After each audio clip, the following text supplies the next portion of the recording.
Hi, all. I'm Andrea Motsky, and I work as the Lower Willamette Basin Coordinator. I work with a lot of the Portland Metro DMAs all the way up to Wilsonville, and then I also work with DMAs along the Multnomah Channel. Thanks for coming. Yeah, I appreciate everyone being here. I'm Priscilla Wolverton, and I'm a Basin Coordinator in the upper part of the Basin. So I work out of the Eugene office, and I do have a number of DMAs that are permitted MS4s, but the majority of folks I work with happen to be smaller DMAs that do not implement MS4 permits. Thanks, Andrea. Priscilla. Next, I'm going to hand it over to Zach Loboy. Zach is the Western Region's Watershed Manager. He's going to start us off with some opening remarks. Hey, good morning, everybody. Great to be here today. Like Sarah was saying, my name is Zach Loboy. I manage the Watersheds and Stormwater group in DEQ's Western Region. It means I manage Priscilla. I have a counterpart up in Northwest Region, Steve Mrazek. I don't believe he's with us this morning, but we both really appreciate your participation in the workshop that is specifically geared towards cities and special districts that have MS4 permits. So welcome this morning. This is, I believe, the third meeting that Andrea and Priscilla have organized for some different folks. We're going to be presenting two more workshops that are geared towards specific TMDL implementation requirements for counties and our water conveyance entities that we have as DMAs in the Mercury TMDL. So this is the Willamette.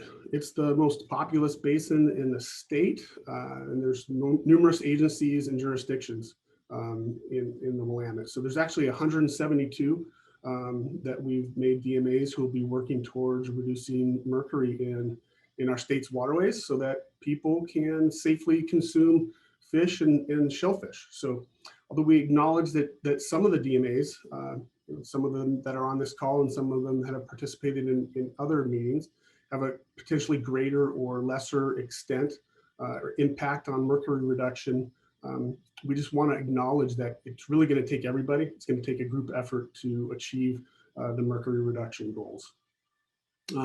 We also know that it's going to take a lot of years to reduce mercury. So it's really these kind of collective incremental efforts for reducing runoff and erosion containing mercury that's going to make the difference, but over a long period of time. There's 38 cities and special districts that are phase 1 and phase 2 permittees in the Willamette Basin. So that's a good portion of those 172 overall.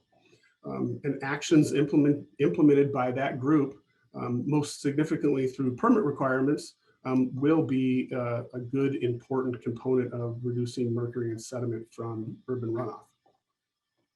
So participants on the call today represent several decades of experience implementing stormwater control measures in many of the largest cities in the Willamette Basin. We are continually impressed by the efforts and results of a lot of the work that has been done over the years, and have a lot of confidence that this good work is going to continue. I would also like to encourage everyone to collaborate with cities who do not yet have a municipal stormwater permit, but will be implementing stormwater control measures to comply with the Mercury TMDL. Really a lot of the phase 1s and phase 2s on this call have a lot of experience that they can share with some of the other communities. So besides Priscilla and Andrea, we have multiple basin coordinators that work in the Willamette Basin. And they're going to be working closely with all of you to answer questions you might have as a designated management agency. They have lots of guidance documents that they can show you and provide to you, make available to you on our website that can point you in the right direction for developing TMDL implementation plans and how to annually report on implementation progress. But all DMAs have been assigned a specific basin coordinator, and towards the end of the session today, we'll show you who those basin coordinators are, or at least provide you with their contact information. But you did receive a letter. And the letter you received from us back in March includes the name of that basin coordinator assigned to your jurisdiction. And even though basin coordinators will be trying to reach out to you, each basin coordinator is the point of contact for a lot of DMAs. So it's important that if you haven't been contacted yet, that you take a proactive approach to reach out to your basin coordinator and really make sure those lines of communication are open, because like I said, we've got multiple basin coordinators, but also 172 jurisdictions that have been identified in the Willamette. So please feel free to pick up the phone and call that basin coordinator. So the TMDL program is a regulatory program. So DEQ does have enforcement capabilities related to approving TMDL implementation plans and the updates every 5 years, and also with receiving timely annual reports and assessing progress in meeting those milestones in those plans.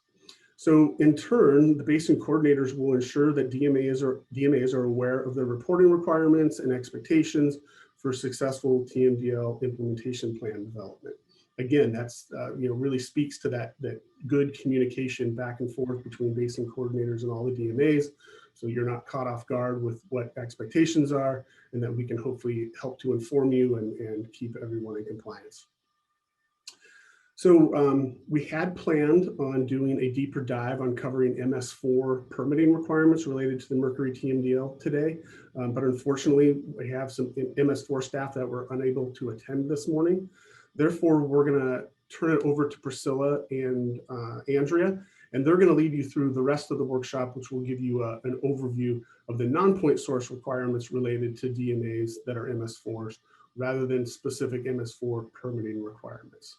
So with that, I don't think I've got anything else I wanted to convey to the group this morning, but thanks again for attending. And with that, I'll turn it over to Andrea and Priscilla.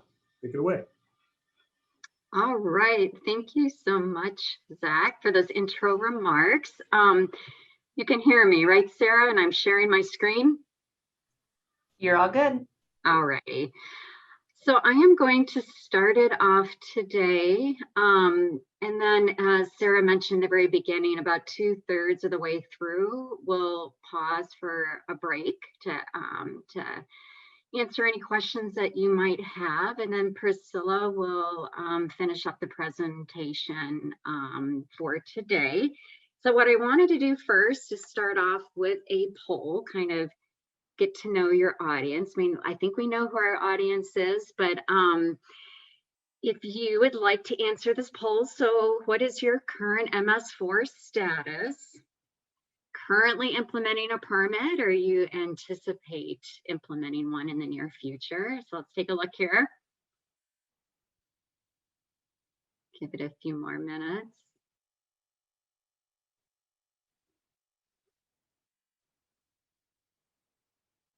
Getting there. About 71% of the people have voted.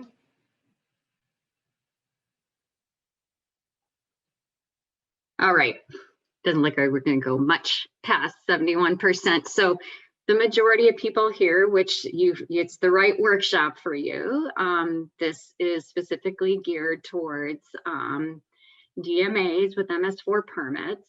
I don't know if we may have some counties on the phone or on the call today. We are going to have a workshop next week specifically for counties.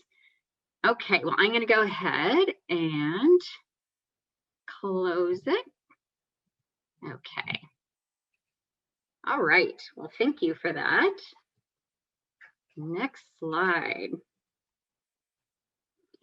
So our learning objectives today is I'm going to cover EPA's non-point source and the point source TMDL allocations that are applicable to the MS4 permits, and talk about the non-point source water quality management plan requirements. As Zach said, we won't be able to cover the permitting requirements today, but you can always reach out to the MS4 permitting staff around those requirements. We're going to focus on the non-point source requirements today. And then Priscilla will end the presentation with talking about how you update your TMDL implementation plans and reporting requirements. Okay, the Mercury TMDL timeline. Some of you are very familiar with this timeline. It actually started back at the end of 2017, and that is when we began our advisory committee meetings to update the TMDL. So we had a Mercury TMDL back in 2006, but we needed to update it for several reasons. And one of the major reasons was because in 2011, the state adopted a more stringent fish tissue methylmercury criterion. So this criterion, it's one of our only standards. It is our only standard that's actually the criterions measured in fish tissue.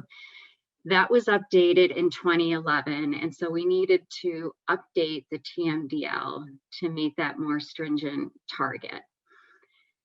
We ended those advisory committee meetings in June of 2019, and then DEQ, we'd been working with EPA on this TMDL, so we issued our TMDL in November 2019. EPA did disapprove that TMDL at the end of the month, and that was because they didn't believe that allocations that DEQ had developed in their TMDL to apply across the entire basin would be protective and meet mercury standards at each of the 12 subbasins. So for that reason, EPA disapproved the TMDL. When they disapprove TMDLs, they need to develop another TMDL. They did develop that TMDL the next month. In December, it went out for public comment. We did have, it took a little bit, some delays. Part of it was an administration change, but EPA did then finalize that TMDL in February. So that is the effective TMDL for the allocations. For those of you that were at the very first workshop we gave on to DMAs, we had this same slide in this, and I just think it's a good one to start with, kind of as a framework to begin looking at the mercury TMDL.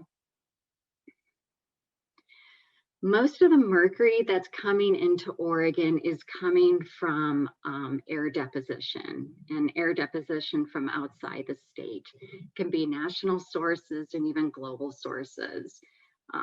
You know, there's a lot of different sources of mercury from around the world. They can come from, you know, incinerators, coal-fired power plants, cement plants, even natural sources, like say from wildfires or volcanic eruptions. We do have some sources from within Oregon. We did have some historical gold mining in the Bohemia mine area near in the Coast Fork area, where they used mercury for some of the extraction processes for gold. So there are some sources within Oregon, but the majority are coming from outside of state through air deposition. So our primary strategy for implementing mercury reductions is by reducing erosion and runoff to water bodies. So since mercury is falling to the ground, in some cases it falls directly into water bodies, but the majority is coming onto the land. It gets attached to sediment, and then that makes its way to streams through erosion, and then it can also be dissolved in runoff that gets to water bodies as well. So this is our primary strategy for reducing mercury for this TMDL. And we have very large reductions to make across the basin. These percent reductions are from EPA's TMDL, and it is by subbasin. And those subbasin reductions range from 88 to 96% reduction. So very large reductions are needed across the state.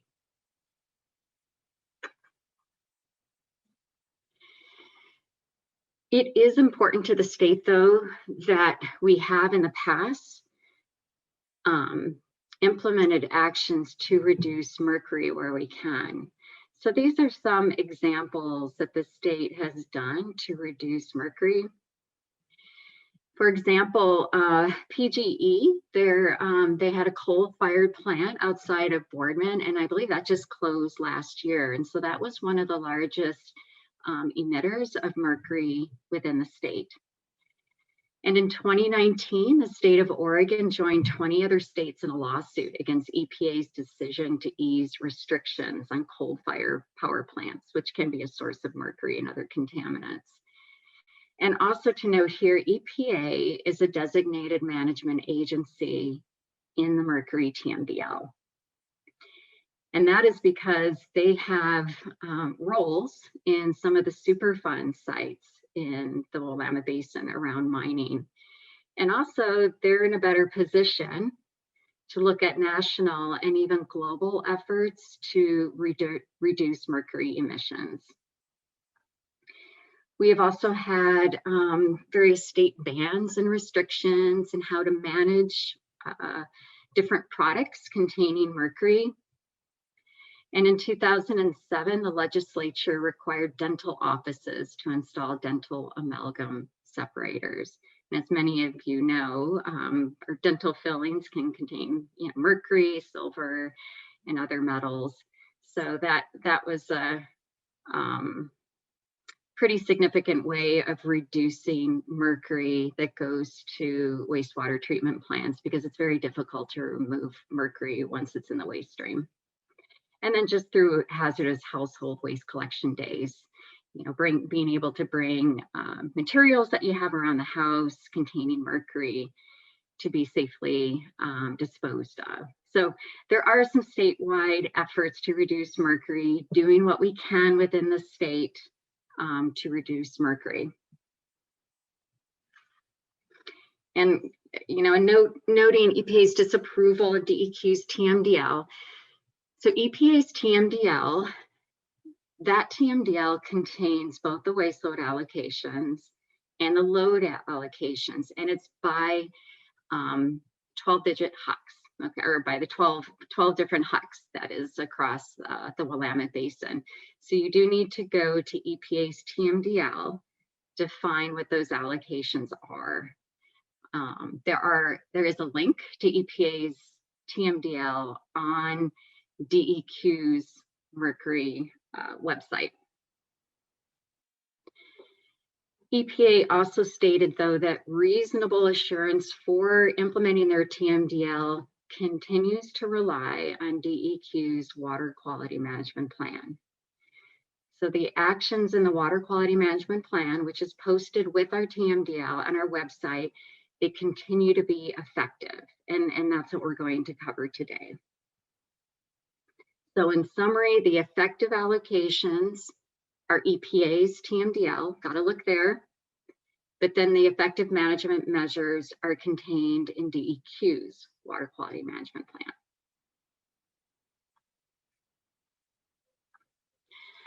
So EPA allocations for the MS4 permittees are actually several. So the waste load allocations that apply to your permit, to your MS4 permit, is 75%, and that's by subbasin. There are a couple of exceptions. The lower Willamette and the middle Willamette subbasins waste load allocation for the permitted waste load allocation is 97%, so higher. The load allocations that apply are related to the unpermitted urban stormwater, and we'll talk about the differences between the permitting requirements, and then you'll have some requirements in the area outside, the unpermitted area.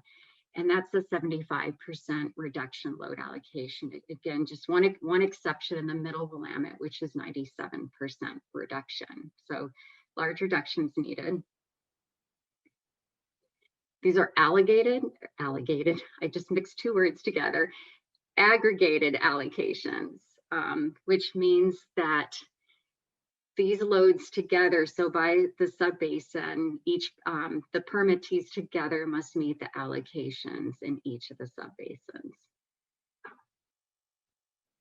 Okay, so with that, I'd like to turn to the non-point source stormwater requirements. These are the 6 stormwater control measures that are applicable in the unpermitted part of cities, of the city limits of the city's jurisdiction. Okay, this applies outside your permitted area. These are the 6 stormwater control measures that are required for cities that are that do not have MS4 permits. So these are the same requirements that are applying to the MS4 permittees outside the permitted area. And you've all seen these 6 stormwater requirements. They came from EPA's stormwater regulations for the phase 2 permit holders in 1998. We are relying on these 6 stormwater control measures for several reasons. One reason is that these 6 stormwater control measures were required for some of the unpermitted MS4 cities in the 2006 TMDL. So we wanted to continue using these 6 stormwater control measures in this updated TMDL as well. So each of these 6 stormwater control measures then would be part of your TMDL implementation plan, and they would be reported on every year. So I'm going to go through each one of these.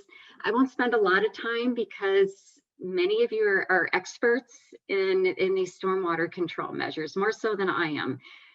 You've been implementing these permits for a long time. So, but I will quickly go over them. So pollution prevention and good housekeeping for city operations. That's about maintaining, city facilities and roadways and pollution prevention. It includes operation and maintenance, employee training, proper application of pesticides, spill response, all of that. And DMAs must maintain records of these activities. And then you would include a description of what you did that year as part of TMDL annual reporting. Public education and outreach. This is about conducting ongoing public stormwater education and outreach. And it's really important to know who the target audience is and what is the best way of communicating with them. That can be done through, newsletters, social media, all different kinds of platforms. An effort that I'm thinking about right now that Aqua has been working with is the Clean Rivers Coalition. That's like a really great example of what some of the Aqua members are doing as an outreach campaign to motivate behavior change and connect people to their rivers. So that's just like a really great example of what some of the cities are doing currently with their education and outreach program. So as part of that, in the annual report, that DMAs will be assessing progress and towards implementing one of these programs, like a qualitative sort of evaluation for their annual report. Public involvement and participation, and this is providing opportunities for the public to participate in city stormwater development and control measures. So that can be done in a variety of ways, through newsletters, again, social media platforms, like how's the best, what's the best way of reaching out to the public to get them involved in providing comments on stormwater control measures and education efforts. And promoting and maintaining a publicly accessible website is very important. Many of you are already doing that. These websites are also a good place to put a TMDL implementation plan as well as annual reports. The illicit discharge detection and elimination. So this control measure is all about implementing and enforcing a program to detect and eliminate illicit discharges.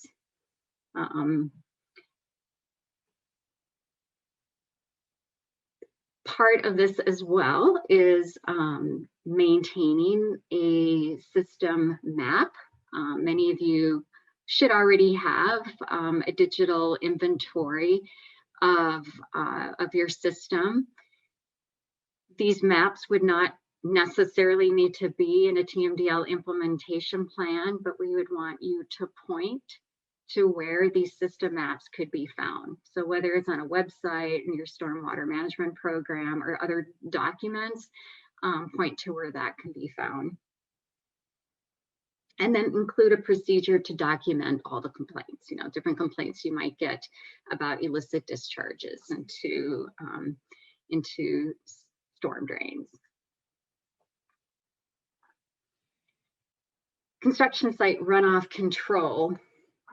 So the 1200C is still, required out there for construction sites that are 1 or more acres. We have some of these really large construction sites, but a lot of the construction that's going on across the Willamette Basin is really at some of these smaller areas like development sites. And so we want to be sure that we're also capturing any reduction efforts for erosion, just getting erosion control off these smaller construction sites. For the non-point source requirements, that trigger level for this requirement to have an erosion and sediment control plan is for a ½ acre or more. So that's kind of the trigger level is a ½ acre or more, and that applies from initial clearing through final stabilization of the site. You must also maintain a written escalating enforcement and response procedure. And then the last stormwater control measure is post-construction requirements. So this is retaining stormwater on site. So following construction at these sites, reducing the amount of stormwater runoff and infiltrate as much as you can on site. This applies to new development or redevelopment that create or replace a ½ acre. So that is the trigger level, so to speak. And again, the goal is to retain rainfall on site, many times low impact development types of strategies that mimic nature, green infrastructure practices are used. I think many of you are experts on all of this, so I don't think I need to go into tons of detail on this, but this is what we're talking about here. Any stormwater, though, that can't be infiltrated on site and leaves does need to be treated, and the treatment system should be designed to remove at least 80% of total suspended solids, and that's just because mercury as well as other pollutants as well attach to sediment. So that's the surrogate measure that we're looking for here. Long-term operation and maintenance are required. So once it's in place, you need to always go back and maintain these sites in order for them to work properly. Okay, those are the 6 stormwater control measures. What I want to cover on this slide, first of all, yes, this is the city of Portland. And Lauren, no, this isn't a correct representation of your MS4 and non-MS4 areas. So I just want to get that out right now. I needed a map to work with. And so I just used the city of Portland's map to illustrate where the MS4 permit requirements come in versus where the 6 non-point source stormwater control measures apply. So again, this is for illustrative purposes only. So for the permitting area, so in this case, we're just going to say the permitting MS4 permit area is the purple area while the area outside the permit area is the non-permitting area where those 6 stormwater control measures would apply. So under your MS4 permit, you must meet the permit requirements and then include your actions under that permit in your MS4 annual report. And then you would report annually to DEQ MS4 staff, but please CC the basin coordinators. We do look at the MS4 annual reports as a way to see how our DMAs are comprehensively implementing TMDL action. So even if it's done under the MS4 permit, as TMDL coordinators, we're interested to see those actions under the permit to meet TMDL requirements overall. For outside the permitting area, so those 6 stormwater control measures that I just described, those would be included in your TMDL implementation plan. Those actions would be reported on to the DEQ basin coordinators.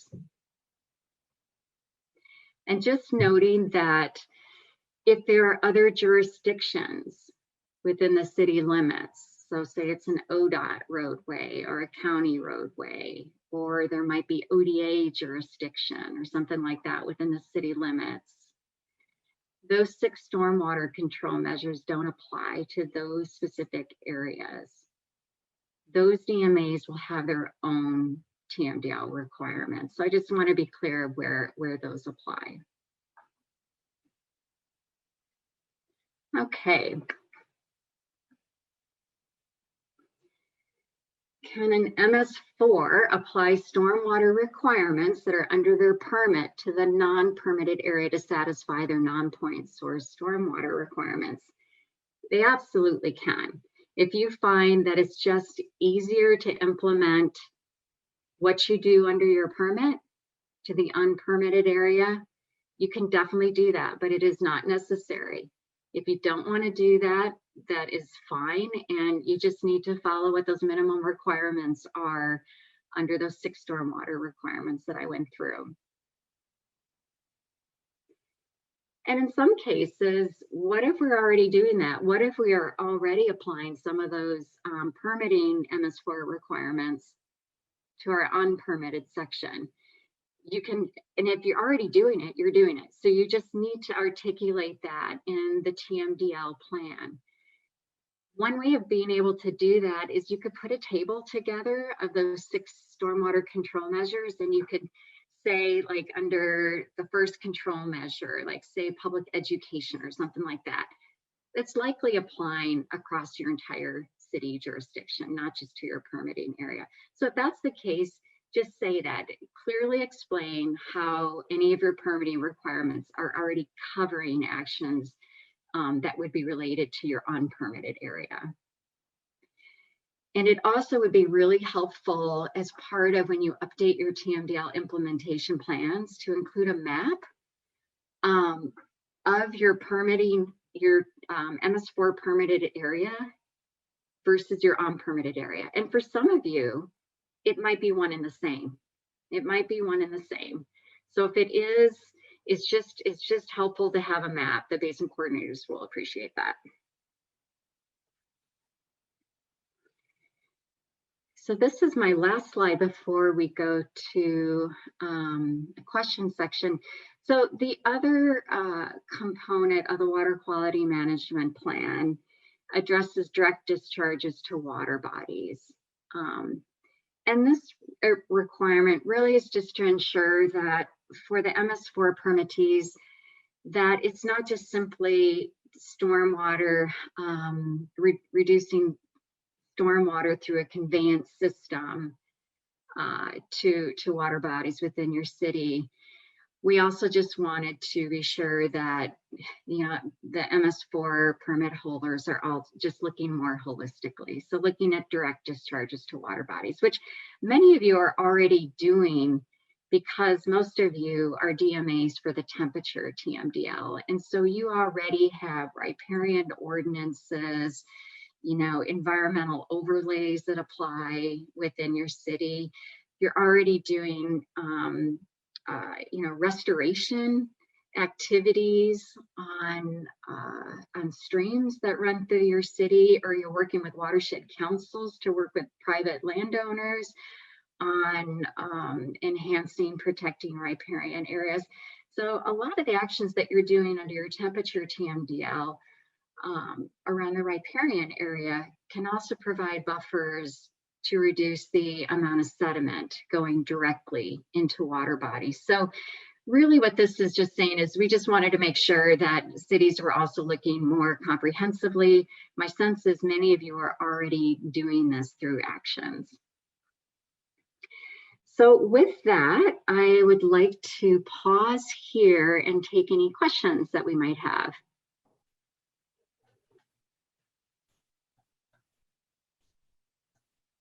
Thank you, Andrea. If anyone has any questions, you're welcome to raise your hand or type your questions in the chat box.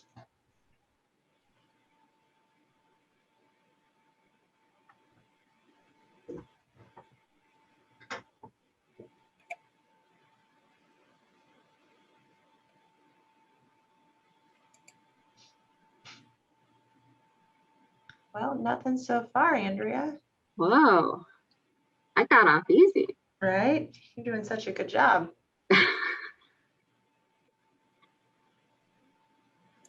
Okay, well, we still have questions at the end. Priscilla beautiful map. I see that, Lauren. It is a beautiful map, isn't it? The beautiful town of Portland.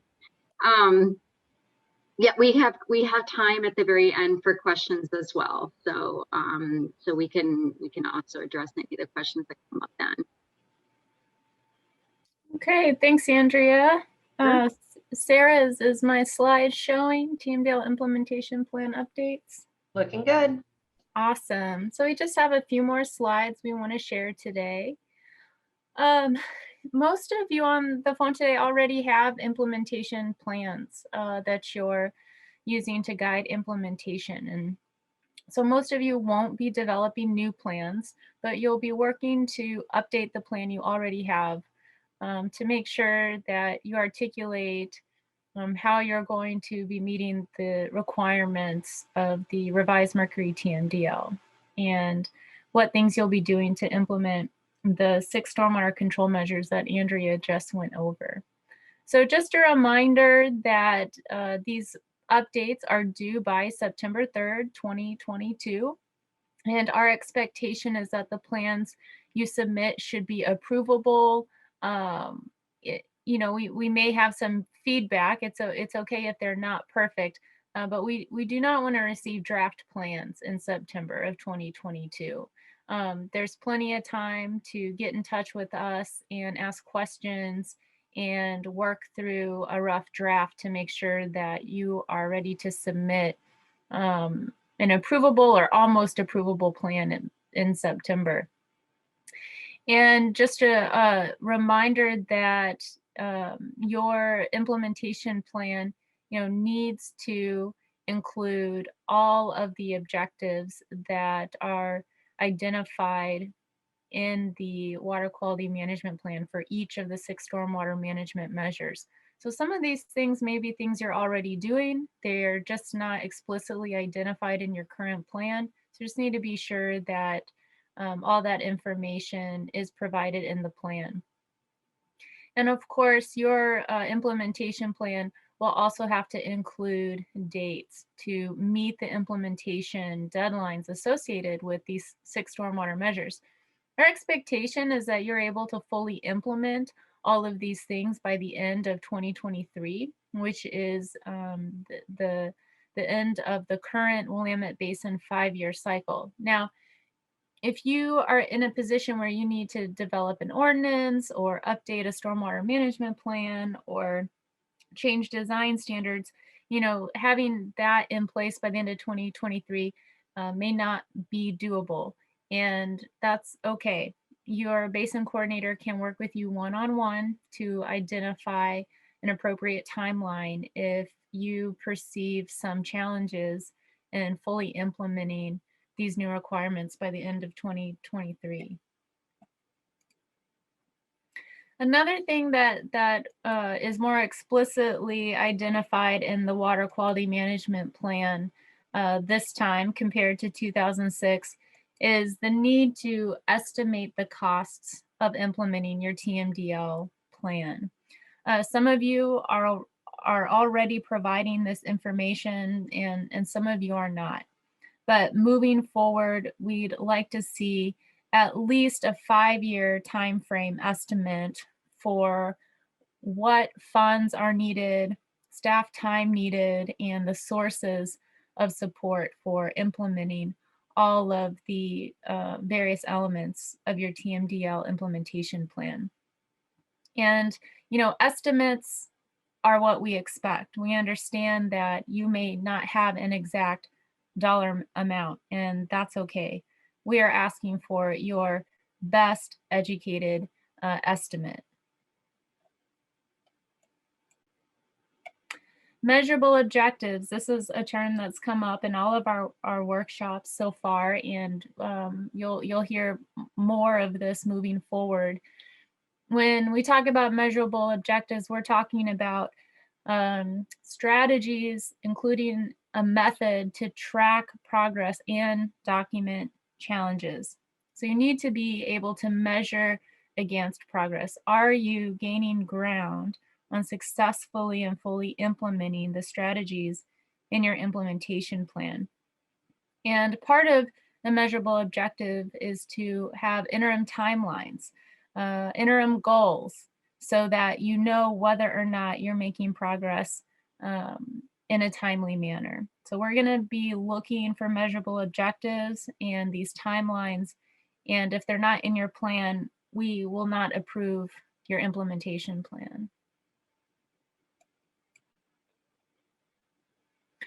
And Andrea, you know, already touched on these things, but just a reminder that TMDL implementation plans have to address your entire jurisdiction. So if you have an MS4 permit and you're implementing that in the permit coverage area, then that just needs to be stated in your implementation plan. If you're in compliance with your permit, then you're in compliance with the waste load allocation.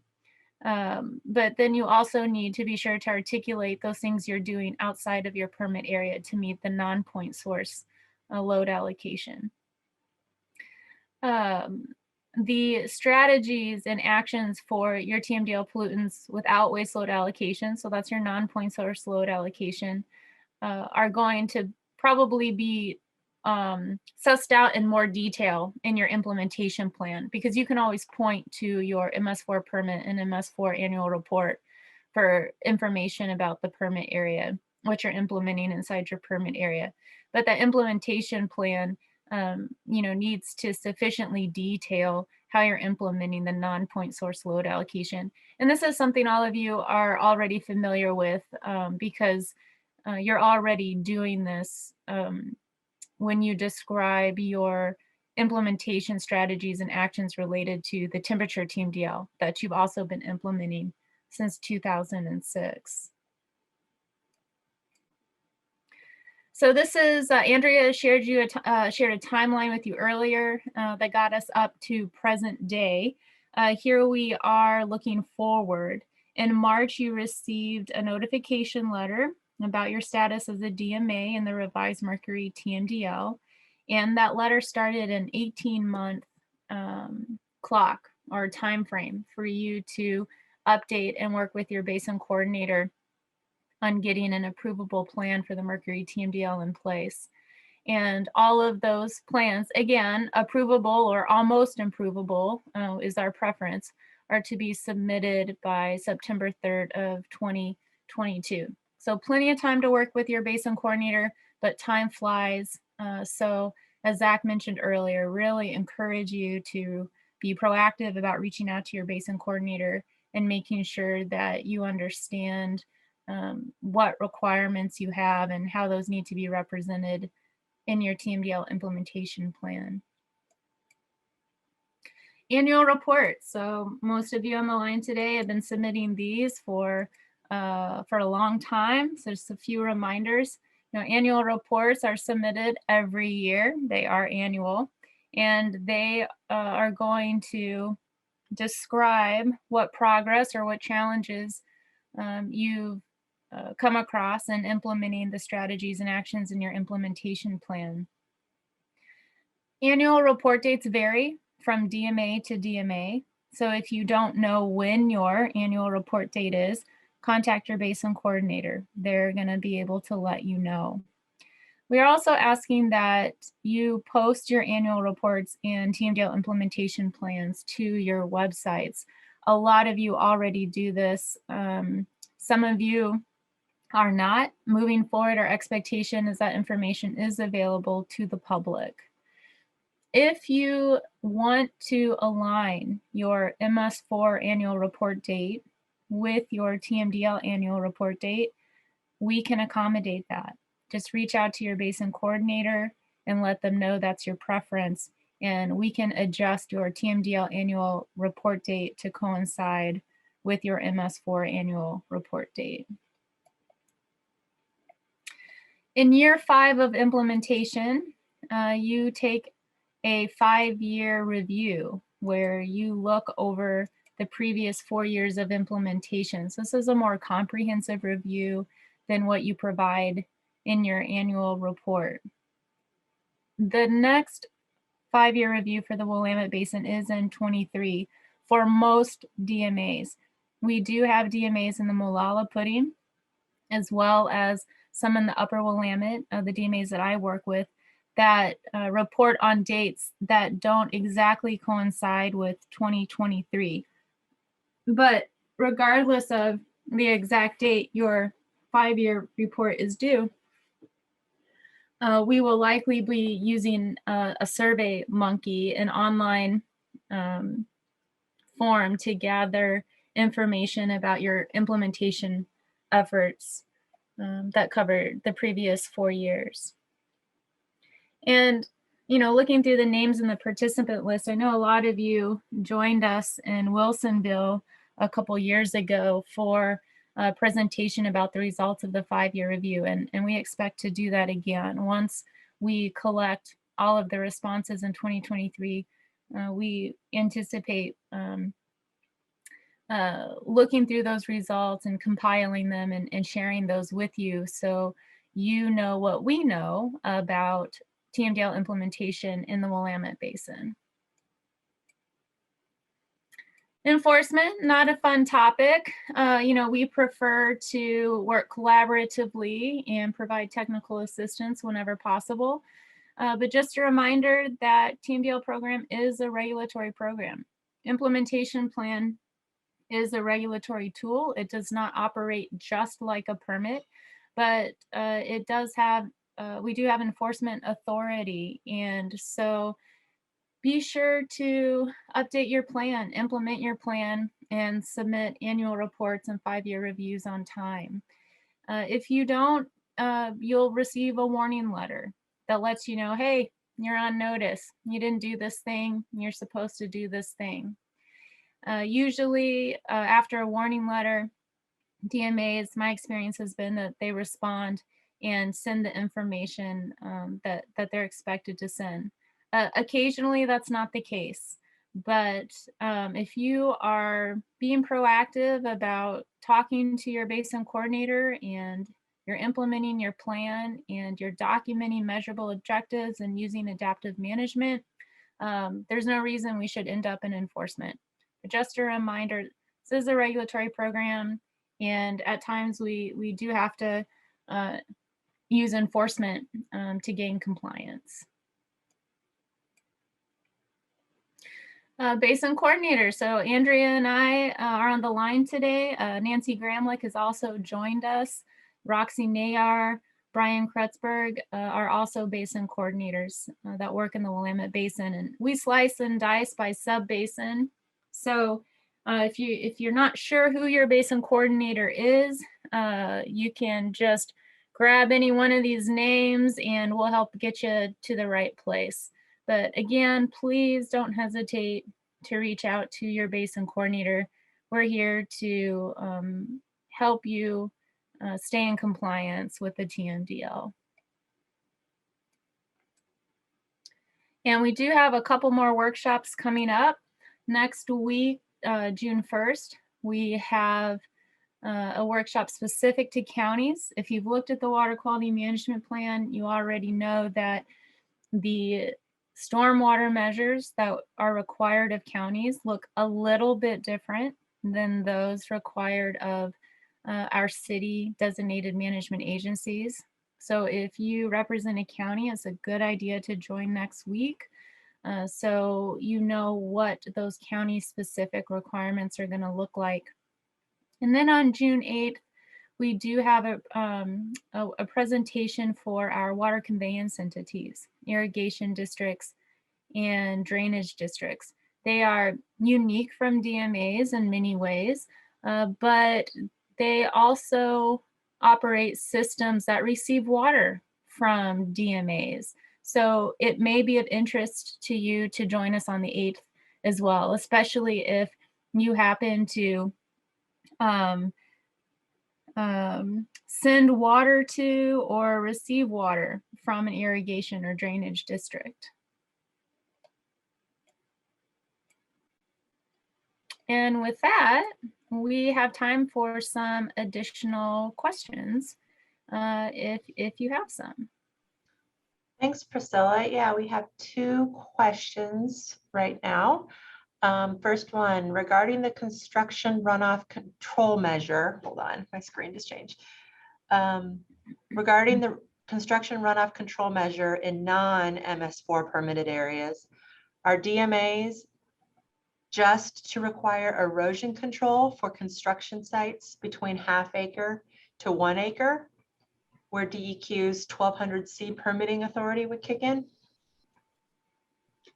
Yes, that's correct. So if it's 1/2 acre is the trigger point, but once you reach an acre, then you would still need a DEQ permit. So that hasn't changed. The requirements for a 1200C permit have not changed. The difference is that you're requiring an erosion and control plan for 1/2 acre or greater.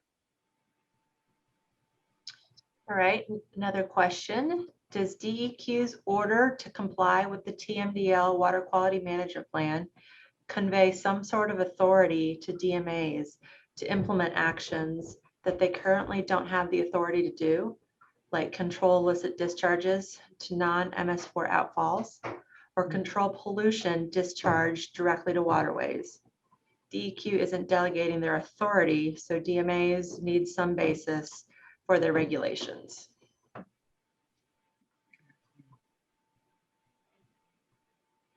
Might ask a little bit of a clarification on that. That was a good question. Is it questioning the authority of the DMA to regulate, like, say, illicit discharges from private outfalls? Was that? Let me see here. Ronald, you're the one that asked the question. You would unmute yourself and add any clarifying information. Yeah, I was trying to hide behind the anonymity. It's sort of a question about, you know, for our MS4 permit that's issued to us actually gives us some sort of basis to require the things that we require. West is a special district, so we're kind of quasi-city, quasi-county, but would be the same for a city. There isn't necessarily an authority to do some of the things that are laid out in the water quality management plan, say in statute, you know, the laws or the rules that apply to cities, counties, and special districts. So is there some sort of, I guess, as there is with the MS4 permit, does the order by the state to comply with the TMDL give people the backstop to impose regulations that they currently don't impose? And yeah, mainly from those non-regulated geographies or non-MS4 geographies within their jurisdiction. I wish it was as simple as the map of Portland that Lauren likes so much, where, you know, and it's probably not that simple, but it's usually more of a checkerboard of jurisdiction. It's not this big blob and this big blob. So it gets really pretty complicated about what applies where. Yeah, because and I think what you might be saying, Ron, so if you have ordinances in place to enforce your MS4 permit, does the TMDL give you additional authority to do that outside the MS4 area? Right. I'm not sure if it necessarily does. Like you might, and I'm going to have like Priscilla or Zach or someone weigh in too, but it may be the case that you might have to develop an ordinance to be able to implement outside your permitting area. I think that's a really good question, because I don't know exactly how your ordinance might be set up to implement your MS4 permit. So in order to implement your MS4 permit, is it specific to that, or could it also apply outside the permit? And if it doesn't, you might have to develop an ordinance in order to ensure that it includes those other areas. Maybe. Yeah, I mean, Does we'll certainly, and I assume others will, we'll certainly have to update our ordinance to be more specific about what applies where, because our current rules for our district are really specific to the MS4, the Yeah. public storm system, because that's the backdrop. Yep. But there may be a case for a DMA where, you know, we can't just do whatever we want, unfortunately. You know, we have to have some basis that provides the authority to us. And so there may be a case where someone goes to try and either create the ordinance with that authority, and they hear from their own legal counsel, like, wait, we're not even sure we can do that. And so for those folks, I'm assuming they would approach DEQ and say, you know, this isn't something that we think we have the authority to do, and the conversation would go from there. That makes Zach, did you have a sense. comment? So I might chime in real quick here, Andrea. So with regards to the order, you know, it's an order that is conveyed from our Environmental Quality Commission, and it would have the same effective authority as a permit. Actually, when we want to issue a permit that we really want to have it be more firm, we will have the EQC actually issue the permit by order, which effectively makes it like a rule. If that helps. Yeah, I think that's the case too, Zach. It's just, I think it would be kind of important for people to understand that, and that would be helpful, that, you know, if required by the state order to do something, that there's some sort of automatic authority granted, but that may not always be the case. But I think that helps. Yeah. Well, Ron, since you're still on the line here, do you want to ask your third question? Oh, I have to find out what I asked. It's about reporting. Yeah, so for DMAs that choose to just basically implement their MS4 stormwater management plan jurisdiction-wide, again, going back to that sort of checkerboard of geography of where one applies and the other, or one applies and one doesn't. When it comes to, that's on the front end of saying my implementation plan, just sort of referencing what you do in your swamp. When it comes to reporting, it could get really complicated to try and track and report on those activities separately, the point source and non-point source activities. So is it fair to assume, or safe to assume, that if someone references their swamp for the whole jurisdiction, that when it comes to annual reporting, they get to just report jurisdiction-wide as well, and not try and unpack the geographies? I see. So like just both the reporting actions under your MS4 permit and your TMDL implementation plan would actually be conveyed in your MS4 annual permit? Is that what you're saying? It just gets wrapped up together? Yeah, I mean, if we have a measure in our swamp that is obviously, you know, issue erosion control permits, right? Do construction runoff, or even post-construction approved plans for private stormwater systems, we typically will track how many did we do, what percentage of projects, you know, when it comes to the tracking measures. But we wouldn't necessarily say, well, you know, that was on a site that was on a non-point source TMDL site, and that was on an MS4 site. So it would be a lot easier to just report everything together than track which goes into which bin. Right. Well, you know, and maybe Priscilla can weigh in. The only thing that I would say with that is that the basin coordinators can really, like, we're reviewing what's contained in your TMDL implementation plan action. So that's kind of where our hat is, so to speak. So if we're going to the MS4 annual report to look for those non-point source measures in the unpermitted area, we'll want to know kind of where those are, because then we can actually make comments on that. So I think, you know, I do get your point that it might get a little convoluted. I completely get that, but we also kind of have to be able to split a little bit of where our review needs to be. And so any way you can make that clearer would be helpful.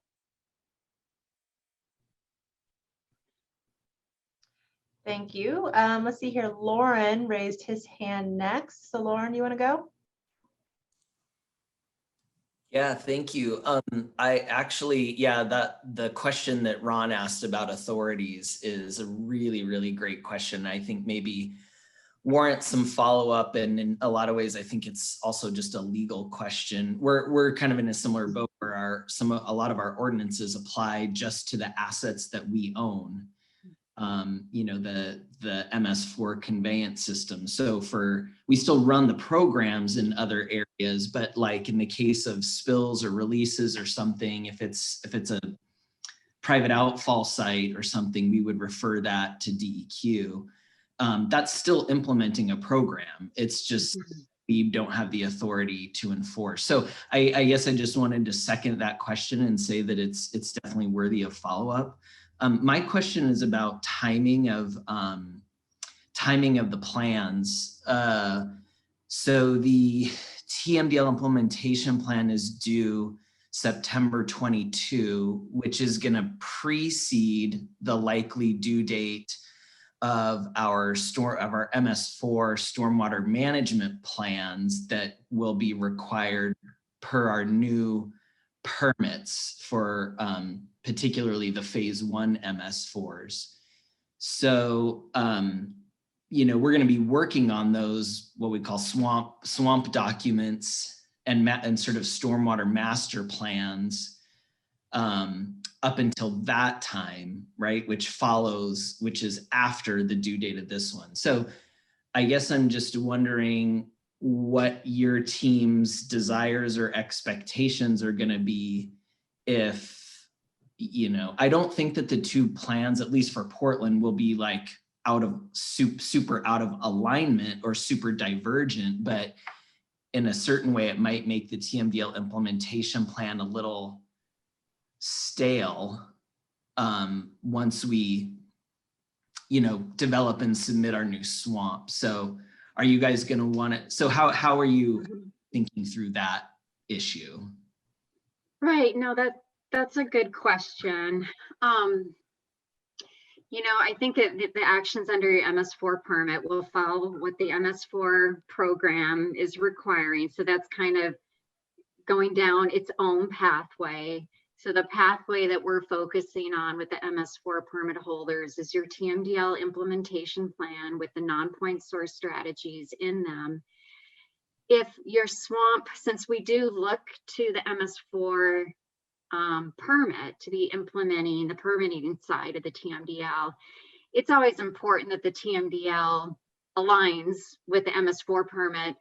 But I think generally, unless, you know, I think as part of, unless they're so different, your swamp for the Mercury TMDL is so different that you'll want to update your TMDL implementation plan ahead of the 5-year time that you could. You know, normally we wait, you know, every 5 years or so to update your TMDL implementation plan. And at that point in time, you could point to any new BMPs or strategies or your swamp in your MS4 permit at that time. So that would likely just suffice, unless for some reason they're that different that you would want to update your TMDL implementation plan to incorporate any new requirements in the MS4 permit. You could always do that.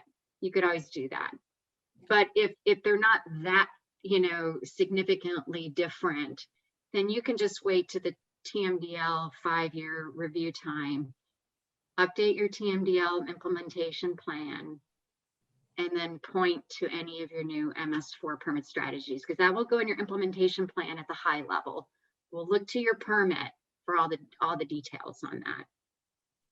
Does that make sense? Yeah, it does. And I think maybe, you know, like you are suggesting sort of a degree of difference. I don't think they would be super different. It might just be that by the time we develop and submit our new swamps, there might be, say, additional stormwater program strategies that get added, particularly under one of the 6 or 7 or 8 minimum measure sort of major BMP areas. So, but yeah, that makes sense. It sounds like you guys are, if they're pretty different, then you're open to receiving an updated TMDL implementation plan. If they're not that different, just wait for the 5 years and then do it when it's time.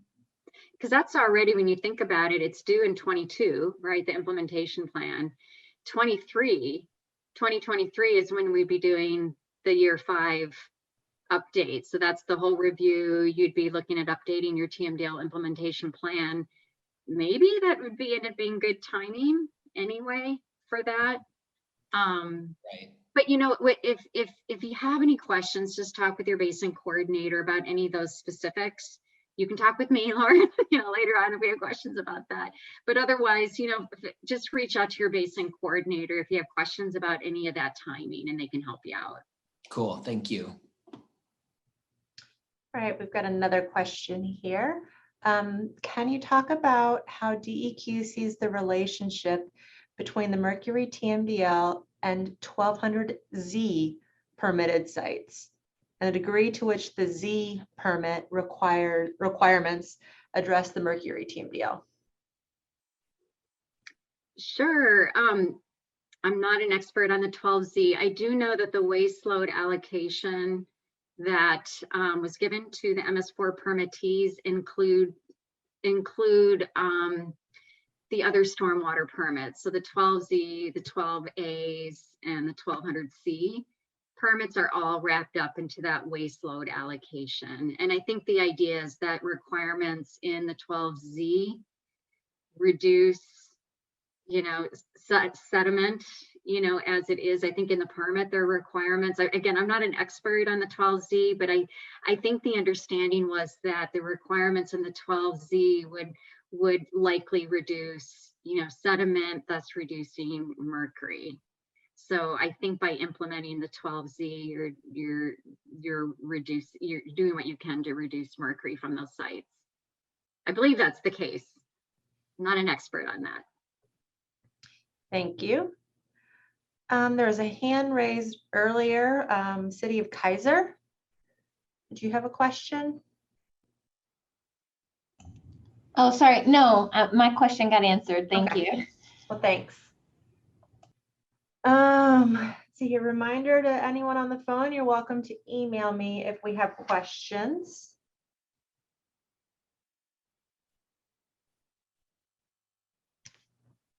Anybody else? You're welcome to raise your hand or pop a question here in the chat menu.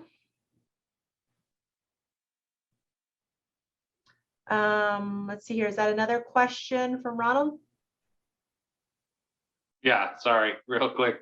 Just following up on Teresa's good question about 1200Z sites. So I'm not sure if Eugene's an agent, but for DMAs that are not 12Z agents and we still rely on DEQ to run the industrial stormwater program, more specifically for that, could our implementation plan say for qualifying 1200Z sites, DEQ handles compliance with the water quality management plan for the most part? Or is there an expectation for dual authority there as well?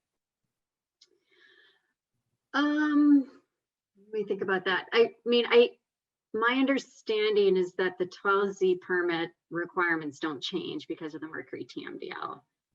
So I think you would just continue implementing as you have been implementing.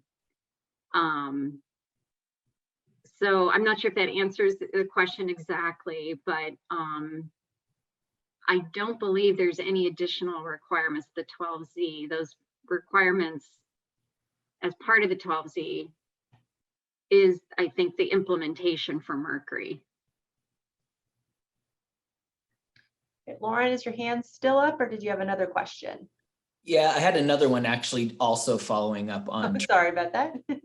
No, that's okay. With the 1200Z permit, just I think the maybe the issue is that a lot of entities are not agents for DEQ in implementing the Z permit, right? So there's that. And then I know at least in Portland, I assume this is the case in a lot of other areas. Probably more than, we've got somewhere on the order of 250 large industrial sites in Portland with 1200Z permits, and at more than half of them are direct dischargers, which I think tends to be the case because large sites are often on riparian areas, which are often serviced by private outfalls. So to me, the way I interpreted Teresa's question, which maybe you just answered, Andrea, is, you know, how effective really with those dynamics do we think, you know, the 1200Z, if the 1200Z permit really wasn't modified to address mercury from industrial sites, I don't know, maybe there's just a concern there. I don't want to speak for Teresa, but I kind of had this same question. And I can't remember if mercury is listed in any of the sector specific pollutants, you know, where it's more regulated from certain types of facilities. So anyway, that's just a little bit of a nuanced, complicated area. Right. No, I appreciate that question. I wish I knew more about the 1200Z permit, but I mean, my understanding is that it's reducing runoff from these sites. And that's, you know, that's the implementation strategy for Mercury across the city and across the basin. So those efforts to reduce runoff from these industrial sites, which could contain, you know, contaminants, sediment, what have you. So I believe those existing requirements would is still looking at reduction of sediment, which contain mercury and other contaminants as well from those sites. So I believe, as far as I know, Priscilla, I see that you're on. As far as I know, they did not change any of those requirements in the 12Z because I thought they believed that the existing permit was protective. That's my understanding, and you know, I wasn't prepared to speak to the 1200Z today, so it's definitely something that we can follow up on offline and get back in touch with you with additional information. Thanks. I just think it's also just recognizing some of the challenge in not calling the industrial sites out as their own specific source category, you know, in the TMDL, sort of folding it under the envelope of MS4s, which is not often really actually the case. And they do pose kind of a unique source of pollutants. So that is, you know, beyond anybody's ability to change at this point, but there might be nuances in how that gets implemented because of that. Okay. Yeah. Therese, did you have a follow-up question? Oh yeah, I just thought I would pipe in and say that, yes, Lauren articulated, as he often does, very well, one of the aspects of my question. So I was just wondering how, you know, how DEQ was viewing the 12Z permits and whether you're thinking that those are effective in addressing the mercury TMDL. And then also part of me is thinking, since we're slicing and dicing things, point source, non-point source, direct discharge, not direct discharge, I'm just wanting to make sure that I understand clearly what, say, the city of Eugene's responsibilities are as it relates to the 1200Z sites. And we are, Eugene is an agent for DEQ. And actually one little slight difference for Eugene is that we implement or administer the 1200Z permits out to the urban growth boundary. So actually also in Wayne County jurisdiction. So there's a few different layers there to consider. Thanks very much. I'm sorry to catch you off guard with that question. No, it's fine. Don't worry about that, Therese. Okay. All right, are there any other questions? Looks like we're potentially going to wrap up early, so don't be afraid. So Therese, did we answer your question? It seemed like you had another part to your question about the city of Eugene being an agent in addressing 12Z requirements. I think following up with just some more clarity as to the city's responsibilities, and just understanding sort of incremental responsibilities that the city of Eugene has over and above what the DEQ's 1200Z permit related expectations are. That's kind of what I'm homing in on, I guess. Okay.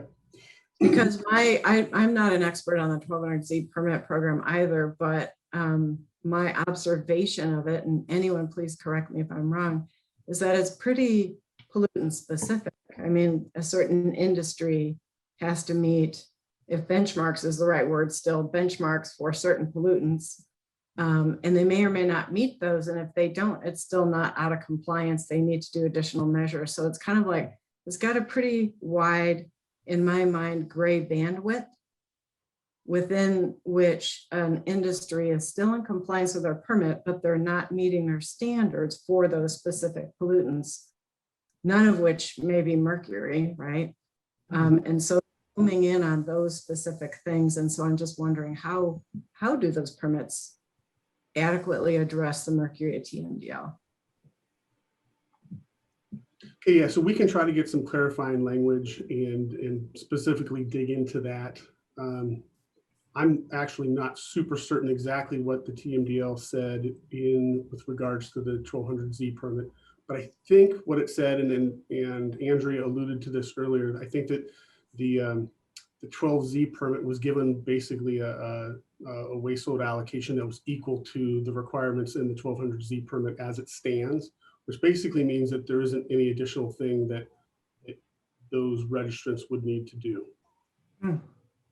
That's my understanding, Zach, because, in the water quality management plan, there wasn't any specifics around the 12Z and say additional things. And I can check in with Krista Ratliff or someone about that. But my understanding, implement the 12Z as implemented, and that is the extent of what you need to do. But right, the 12Z, the 12As, and the 12Cs, that's all part of that 75% reduction for the waste load allocation. Those were all included, whether people agreed with it or not, at the time of the development, but that is what happened. That was part of that waste load allocation. Mm-hmm. So understanding, if you can share some of that rationale, it would just really help with my understanding for sure. That'd be great. Yeah, I think we can pull some of that language out of the TMDL and maybe even create some more plain language stuff we could send out. Thank you.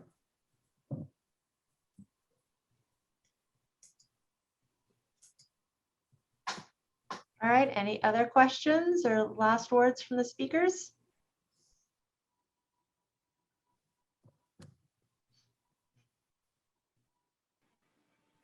All right, well, seeing none, on behalf of the agency, I want to thank everybody for attending this meeting today and asking such thoughtful questions, and appreciate it. We have this recorded and it will be posted to our website, hopefully in a couple of days. Thanks, everybody. Yes, thank you, everyone. Thank you. Thank you.